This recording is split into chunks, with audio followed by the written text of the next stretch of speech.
Olá, bom momento para você. Uma aula que vai ser uploadada para poder explicar o nosso roteiro de aula experimental. É identificado, é tipificado como RAEX, Roteiro de Aula Experimental. Contrariando a minha expectativa, será feito remotamente. Então, vai precisar de uma proatividade, né? É também um processo, um dos instrumentos de avaliação. Óbvio, para além de constar do programa de trabalho, estratégia de ensino-aprendizagem, refere-se também a um dos nossos instrumentos de avaliação. Então, vou explicar agora como é que a gente vai produzir esses roteiros de aula experimental. É uma sequência, vamos ver quantos nós conseguimos remotamente construir. Eu vou progressivamente apresentando esses roteiros à medida que for fluindo as discussões teóricas, à medida que for fluindo as nossas construções teóricas que deem sustentação para a aplicação dessa prática. Tá? Vamos lá entender então o padrão deste documento. Né? Esse documento ele está apresentado para nós então, né? Ele vai ser apresentado, todos eles terão o mesmo formato. Todos aqueles que nós conseguirmos construir. Né? Existe um cabeçalho, existe uma tabelazinha, na verdade um quadro, né, que identifica qual é o título do roteiro. Esse roteiro, por exemplo, abordagem empírica do exercício e variações fisiológicas.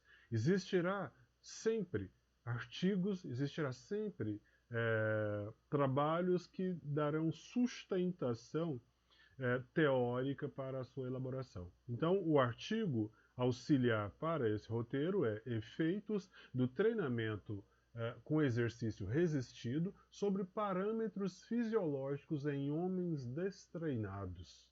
É só vir aqui, copiar o título, ir lá no Google Acadêmico, colar e pedir que vai aparecer para você esse artigo auxiliar. Certo? Aí você vai, obviamente, ler esse artigo auxiliar e vai contemplando a teoria dessa nossa experimentação. Vai assinar aqui, né, o aluno, a aluna, né, identificando que você está construindo esse roteiro. O número do roteiro, né? Esse é o primeiro que nós estamos discutindo, que eu vou realizar, vai ser esse o primeiro? Então esse é o roteiro número 1. E a data de quando eu estou produzindo aquele roteiro. Na sequência do roteiro, nós temos um pequeno texto de introdução. Algumas linhas por mim escrita, né, relacionando o objeto do roteiro com a teoria e apresentando fundamentação, obviamente fisiológica, né, que dê sustentação àquela abordagem investigativa. Né? Então, depois desta introdução, eu vou voltar à introdução, né? Nós temos ali a descrição muito sumária dos equipamentos, a descrição sumária dos equipamentos e os procedimentos, aqui tipificado como experimento. Qual é o experimento que eu vou fazer? Né? Na sequência, nós temos a nossa tabela de resultados. Óbvio, se eu estou fazendo uma experimentação, eu estou recolhendo dados, eu tenho resultados a ser colocados. Tá? E aqui, no caso desse roteiro, nós temos aqui essa tabelinha de resultados. Né? Vamos diminuir a página para poder ficar confortável de percebermos. Né? Então, esta é a tabela que eu vou construir de resultados deste roteiro que eu estou aprendendo. Tá? Seguindo, né, a tabela de resultados, nós temos ali principais pontos de discussão e questionamentos. Quando eu estava fazendo esse roteiro, quando eu estava fazendo essa investigação, eu deparei aqui com determinadas limitações, ou determinados acontecimentos me foram instigantes, me geraram determinadas dúvidas. Né? Eu vou transcrever para cá essa informação para que no coletivo e para que eu, enquanto professor, lhe dê sustentação para poder dirimir aquela dúvida. Né? Quando eu ler o artigo que foi sugerido como suporte, eu vou colocar aqui as principais ideias que eu tirei do artigo. E, concluindo, né, os roteiros têm sempre alguns questionamentos propostos para poder dar sustentação à metodologia, né, que ancora ali a resolução de problemas. Então, baseado, né, na investigação que foi feita, baseada naquela empiria, né, que foi recolher os dados, tá, algumas perguntas são feitas. Né? Por exemplo, né, à guisa de ilustração, qual seria a variável de escolha para monitorar a intensidade de treino e a resposta fisiológica em uma sessão de treino contra-resistido? Então eu fui investigar, eu fui apreciar um treino contra-resistido.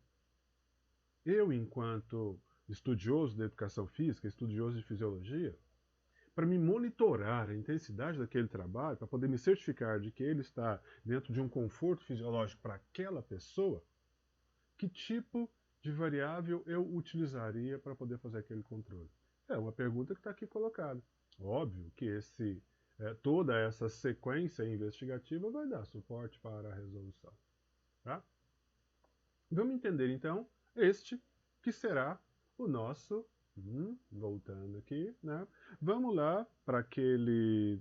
depois de entender o corpo total de todos os roteiros de aula experimental, o título, o cabeçalho, os artigos que vão dar sustentação teórica, o texto de introdução, as imagens que estão dentro do texto de introdução, que refletem muito densamente o assunto que está sendo discutido, né? Os equipamentos que vão ser usados na experimentação, a própria experimentação em si, os resultados e os questionamentos propostos. Agora vamos especular um pouquinho mais este roteiro, né?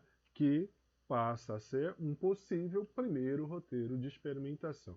Vou gravar mais de um na sequência e possibilitar a liberdade ali de construção de conformidade com a predisposição, a autonomia e o nível acadêmico de quem vai produzir o material. Vou lá então ao roteiro. Né? Esse roteiro aqui, né? Já vou nominá-lo como um só para o processo de apresentação. Então ele está falando, eu não vou ler todo o texto de introdução, vou me focar em alguns pontos que são muito importantes no entendimento do experimento e na interpretação dos resultados. Tá? O primeiro ponto a ser refletido, né, é a sigla chamada treino contra-resistido.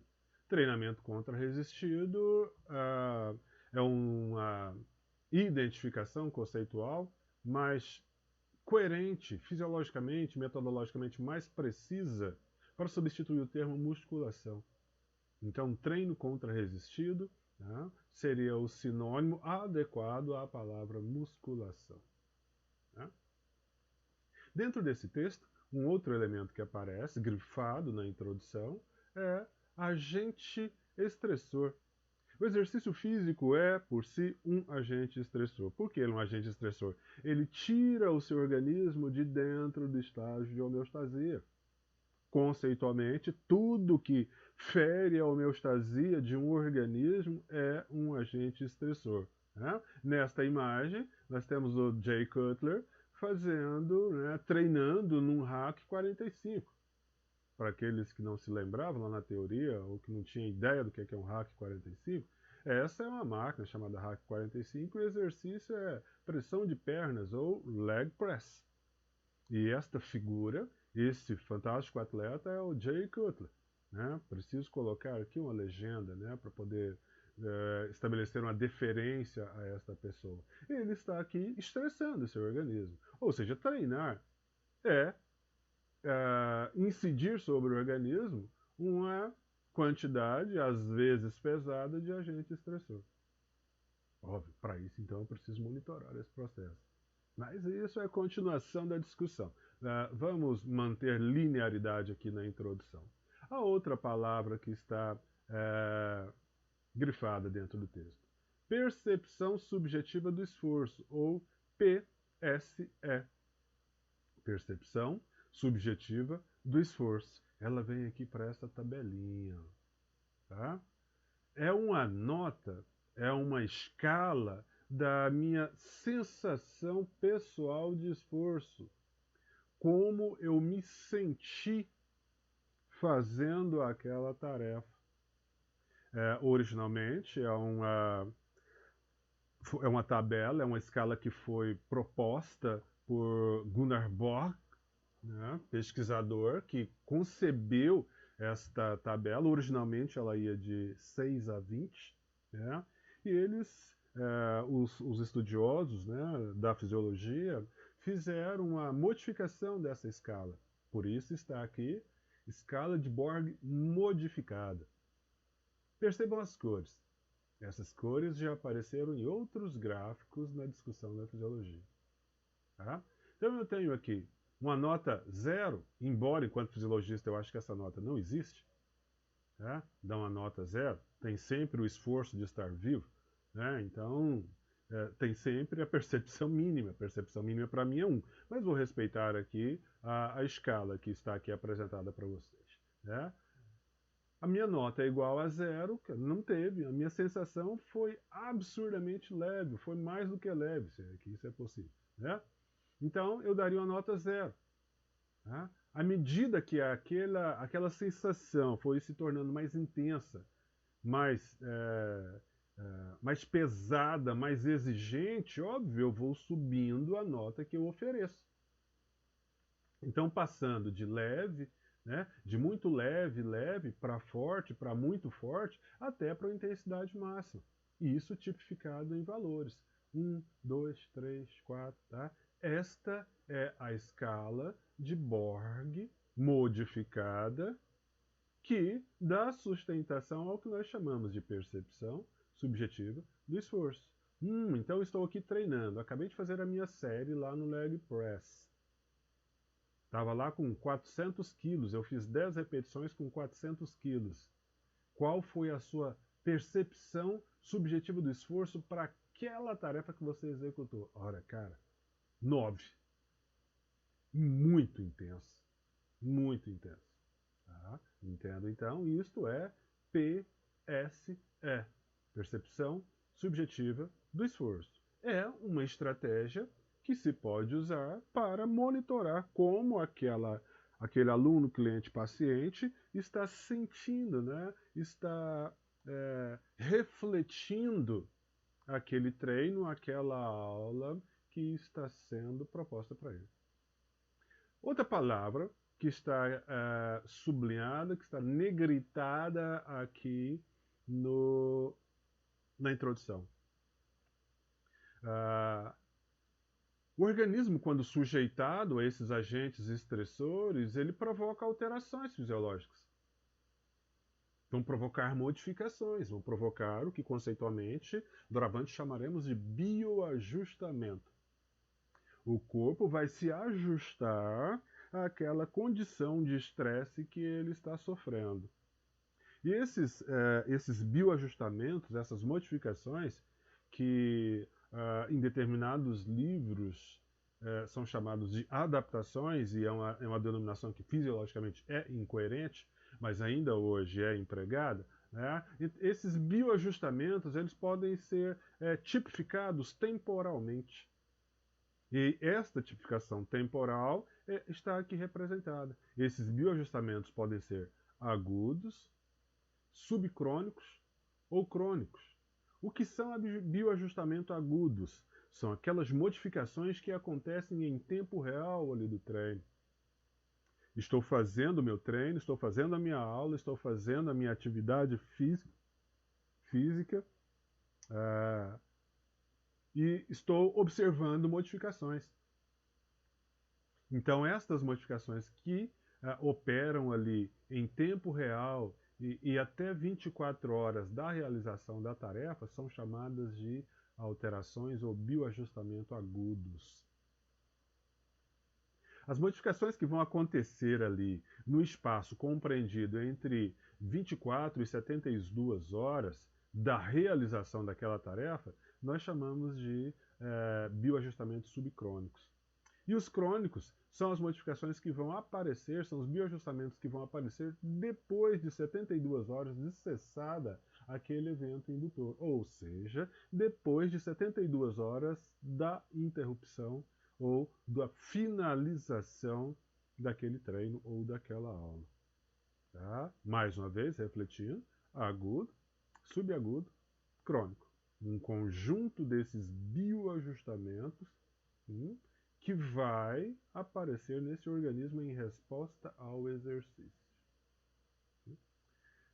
Próxima palavra grifada é recovery, ou recuperação, que está lá num gráfico muito famoso, muito importante na fisiologia, chamada J-curve, curva J. Né? O que é o recovery? Né? Traduzindo aqui para um português goianês, recover é a minha recuperação. Já vi aqui que o exercício é um agente estressor que vai me tirar de dentro do estágio de homeostasia, provocar algumas alterações agudas, subcrônicas e crônicas, e obviamente eu preciso de um processo de recuperação. O que é recuperar então? Recuperar é trazer de volta o meu organismo para a instância da baseline, para a instância homeostásica. Muito importante recuperar. E como isto encaixa na sequência de minhas aulas? Uma aula que eu desenho, ela precisa de ter, né, as suas partes constituintes. Para ser clássico, né, para usar uma divisão clássica, a aula vai se dividir em parte aquecimento, predisposição, parte principal e parte final. Aquecimento, parte principal, recuperação. Para poder usar os verbetes mais clássicos empregados no treinamento. Né? Pode vir com um namoro vindo lá da didática clássica ou vindo lá do treinamento de altíssima intensidade, que no fundo vão estar falando os mesmos princípios. Eu preciso de a parte introdutória, de calentamento daquele organismo, até chegar no estágio ótimo de fisiologia, para poder, o estágio ótimo de resposta fisiológica, para poder ter a parte principal daquela aula. E a hora que terminar aquela parte principal, eu preciso reconduzir aquele organismo ao seu estágio original, pelo menos o mais próximo possível. E isso é o quê? Recovery, recuperação. Ela é tão importante quanto a parte principal. Anticatabólicos. O que são anticatabólicos? São substâncias que contribuem para o meu organismo ou reduzem a instância catabólica no meu organismo. A divisão clássica da palavra, né? A gente quebrar ali a palavra anti, né? Contrário, catabólicos é desconstrução, antidesconstrução. Né? Então eu estou evitando, eu estou reduzindo o processo de desconstrução do meu organismo. Significa que dependendo do tipo de treino, dependendo do agente estressor, dependendo dos bioajustamentos que aconteceram, eu vou instalar resultados catabólicos no meu organismo. Isso pode ser interessante, isso pode ser pouco interessante. Então eu preciso de ter a ciência de usar, de saber conduzir o emprego de anticatabólicos. E por favor, não estou fazendo apologia a drogas. Anticatabólicos não traduz necessariamente drogas. Tá? Ritmo circadiano ou ritmicidade circadiana traduz para nós a biorritmicidade. O meu organismo funciona em resposta a uma sequência tempo-cronológica. Em especial o ritmo circadiano, que quer dizer circadien, cerca de um dia. As 24 horas suscitam alterações fisiológicas um pouco mais não, né? Suscitam modificações densas no meu organismo. Tá? O meu organismo responde diferencialmente às horas do dia. Ou seja, eu tenho um relógio biológico que codifica o meu ritmo circadiano. E o treino E o exercício físico, e a aula, e a atividade de vida diária, e as minhas rotinas de estudo, a aprendizagem, o meu repouso, obviamente tem que respeitar essa cronobiologia. Eu preciso respeitar essa cronobiologia, ou então a minha chance de sucesso nessas intervenções ficarão reduzidas. Cronorritmo. Né? Próxima palavra, hipertrofia. Não preciso nem gastar tempo comentando isso daqui, né? Hipertrofiar, conceitualmente, histologicamente falando, é o aumento da, da matriz, né, intracelular, o aumento do conteúdo citoplasmático em uma célula. Quando eu falo, por exemplo, que um adipócito hipertrofiou, ele aumentou a quantidade de conteúdo no citoplasma daquele adipócito. Em geral, um professor de educação física e a própria fisiologia do exercício tem uma tendência de imaginar ou de comentar o verbete hipertrofia pura e simplesmente atrelado à massa muscular. Então temos aqui a célula muscular. Então entende que hipertrofiar é crescer músculo. Não é, por favor, pensemos um pouco mais alargadamente. Tá? Praticamente todas as células no organismo, inclusive os neurônios, apresentam a competência histológica de se hipertrofiar. Redundante, prolixamente, então, refletindo a palavra, é aumento do conteúdo citoplasmático. Quando eu aumento o conteúdo citoplasmático de uma célula muscular, eu induzi hipertrofia muscular. Próxima palavrinha, emagrecimento. Emagrecer não é subir na balança e ver a massa corporal reduzir, não é tão simplório assim. O emagrecimento ele precisa de estar atrelado a um conceito de saúde e qualidade. Eu não posso me permitir perder massa muscular só para poder sinalizar um processo de redução da massa corporal. Não é razoável pensar isso. Fica-se subentendido emagrecer, perder o seu quantitativo gorduroso em excesso. Ou seja, perder em excesso, porque você também precisa de um quantitativo mínimo fisiológico de gordura para poder ter qualidade de vida. Quanto menos, melhor. Isso não é uma verdade. Isso é um impropério que alguns leigos vulgares e que não estudam alvoram em pensar. Então, emagrecer é reduzir ponderalmente aquela massa corporal, em especial a massa gordurosa, que possivelmente está em excesso naquele organismo. Né? Não tem mais nenhuma palavrinha grifada no texto. Vamos ler os textos. Vamos ler a introdução, ler o artigo, texto auxiliar e, obviamente, algumas dúvidas aparecerão. Algumas dúvidas aparecerão e essas dúvidas vão ser colocadas, né? Pontos de discussão e questionamentos.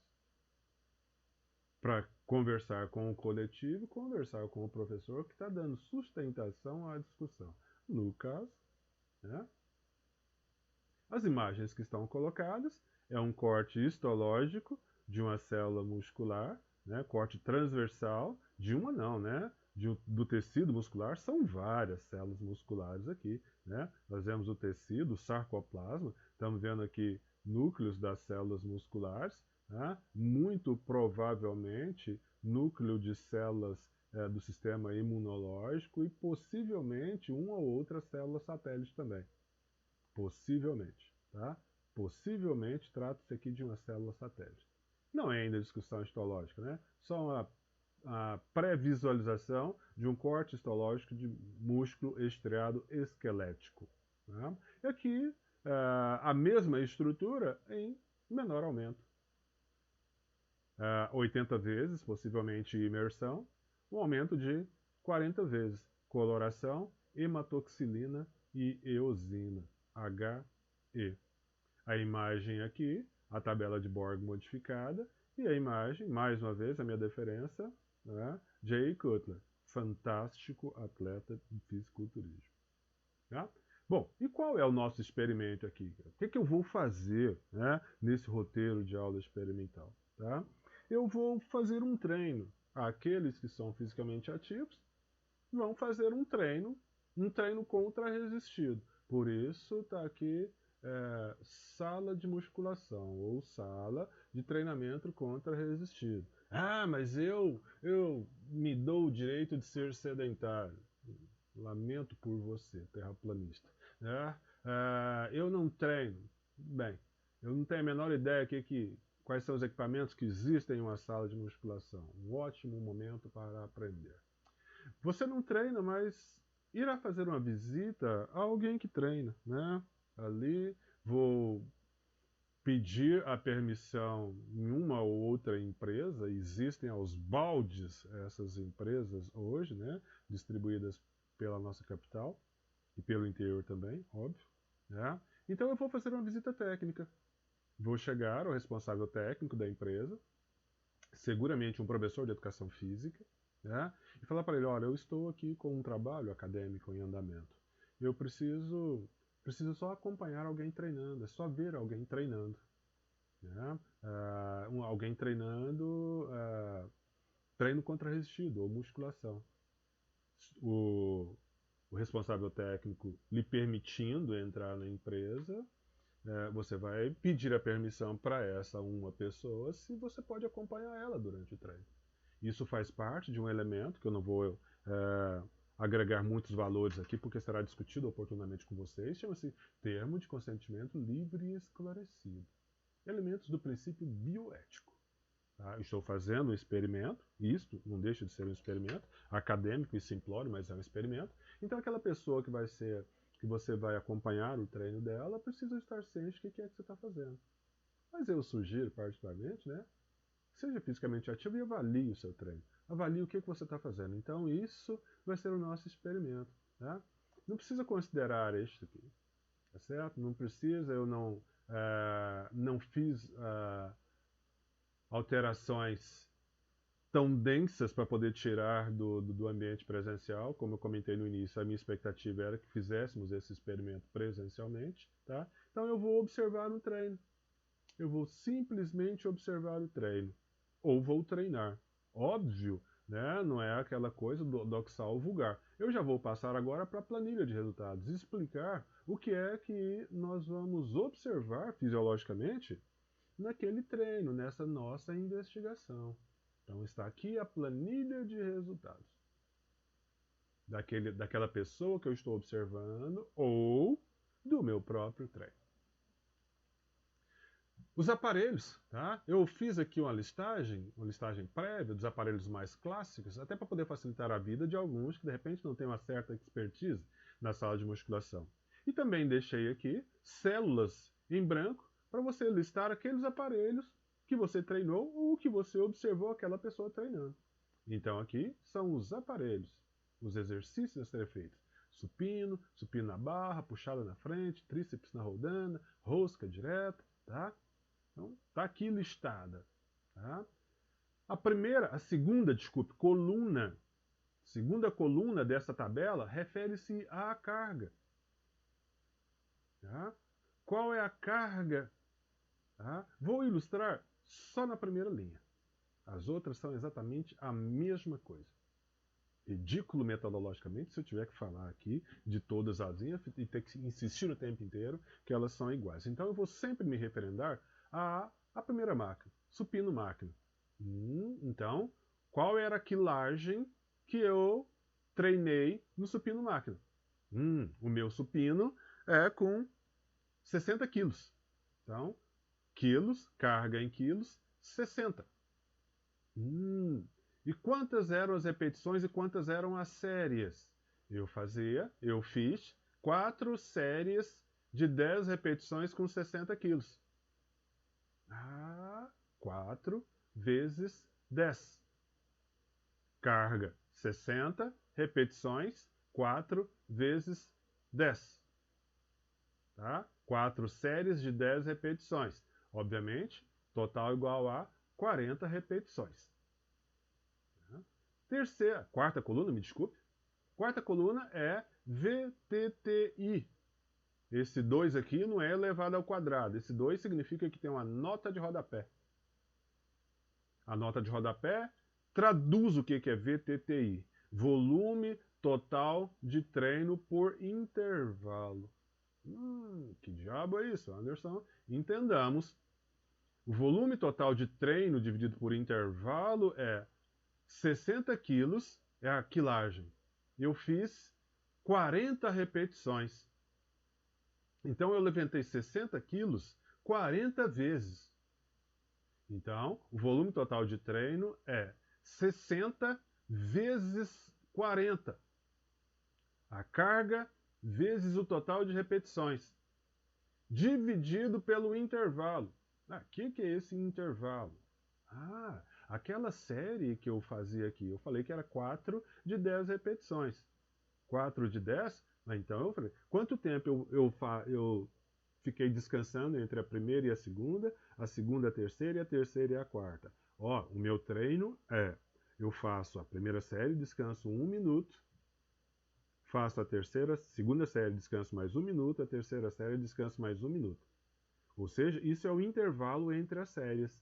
O VTTI é a multiplicação da carga pelo número de repetição dividido pelo tempo de intervalo. Está aqui embaixo. Próxima coluna são os scores relativos à meta. Para nós discutirmos uma variável que em fisiologia, tanto na fisiologia aplicada a pacientes especiais, aplicada ao processo de educação simples, aplicada ao leigo convencional, quanto no do alto rendimento, tá? Estabelece a ideia entre o volume e a intensidade, a relação precisa, dosificada entre a intensidade e o volume. Para a gente especular, né? Aquele treino de 60 quilos, 4 séries de 10 repetições para 60 quilos, com 60 quilos, né? Que teve aquele volume total de treino, a prioridade dele, ou a incidência dele foi mais de intensidade ou foi mais de volume? Ele se prestaria mais para hipertrofia, emagrecimento ou definição muscular? Qual era o objetivo daquela quilagem que foi proposta para aquele dia? Para isso, nós vamos fazer esse cálculo, nós vamos recolher essa informação, que é simples. Quem domina o Excel vai tirar de letra isso daí. Tá? São duas fórmulas muito básicas, que obviamente eu vou fazer só ao final. Tá? Repetição mais a carga, repetição, 40 repetições, mais a carga, 60, vezes 100, dividido pelas repetições. Isso, então, me dá a primeira coluna. A primeira coluna do score relativo à meta. Se a prioridade é volume, se a prioridade é intensidade. A gente está especulando esta variável fisiológica. No próximo momento, na próxima coluna, é o mesmo princípio. Repetição, mais a carga, vezes 100, só que agora é dividido pela carga. Qual o único diferencial aqui, então? A repetição e a carga. Aí eu vou especular qual teve a maior influência, se foi a intensidade, se foi o volume. Tá? Entendida aqui esta coluna. Próxima coluna, nós vamos nos servir das informações que nós trazemos lá da cinesiologia, que a gente traz da biomecânica. Tá? Qual é o agonista da máquina chamada supino? Qual é o principal músculo envolvido na execução da máquina chamada supino? Vou vir aqui e colocar. É o principal agonista. Uma quantidade muito grande de grupamentos musculares estão envolvidos no trabalho das diferentes máquinas. É só o principal. Dá uma olhadinha lá no Delavier, né? Ele vai ajudar muito na construção deste material, em especial aos neófitos na sala de treino de força. Penúltima coluna vai estar falando aqui da minha percepção subjetiva do esforço. Percepção subjetiva do esforço é aquela que nós já vimos lá na introdução. A escala do PSE, percepção subjetiva do esforço, ou de Borg. O diferencial é que nós vamos achatar ela um pouco mais. Em vez de colocar de 0 a 10, nós vamos colocar de 1 a 5. 1, muito leve. 5, muito forte. Tá? Eu vou graduar a minha nota dentro dessa prerrogativa, nessa escala. Né? Cinza, verde, amarelo e vermelho. Eu vou aqui então, depois que eu terminei o meu treino, 60 quilos, 4 de 10. Identifiquei qual que é o agonista. Cara, depois daquela sequência, que nota que eu dou? 4,5, 5, 3, 2. Eu que não faço treino, que sou sedentário convicto, terraplanista, eu vou chegar para quem está treinando e vou perguntar para ele, olha, me dê uma nota para o esforço que você fez aí agora, de 1 a 5. 1, fácil demais, 5, exaustivo. Faça aí uma gradação como que você se sentiu. Aí eu vou colocar aqui na minha planilha. E a última coluna, não menos importante, eu vou anotar todas as variações fisiológicas que eu consegui perceber naquela pessoa que está treinando. Tá? Eu vou estar olhando para ela ali em tempo real, então, sem invadir a privacidade, né? Respeitando o espaço da pessoa, tá? Tudo que eu consegui perceber. Ela alterou a frequência cardíaca. Ela alterou a frequência respiratória. Ela começou a emitir grunhidos. Tá? Tudo que eu consegui observar de variáveis fisiológicas, eu vou colocar aqui nessa coluna.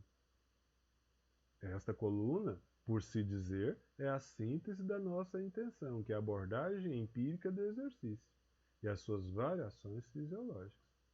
Vai traduzir para nós os elementos agudos, porque é tempo real, eu estou ali observando, né? Então, tudo que eu consegui perceber. E, óbvio, depois a gente vai explicar por que aquilo aconteceu. Por que aquela circunstância apareceu naquele organismo. Isso era esperado ou não? Isto tem sentido ou não?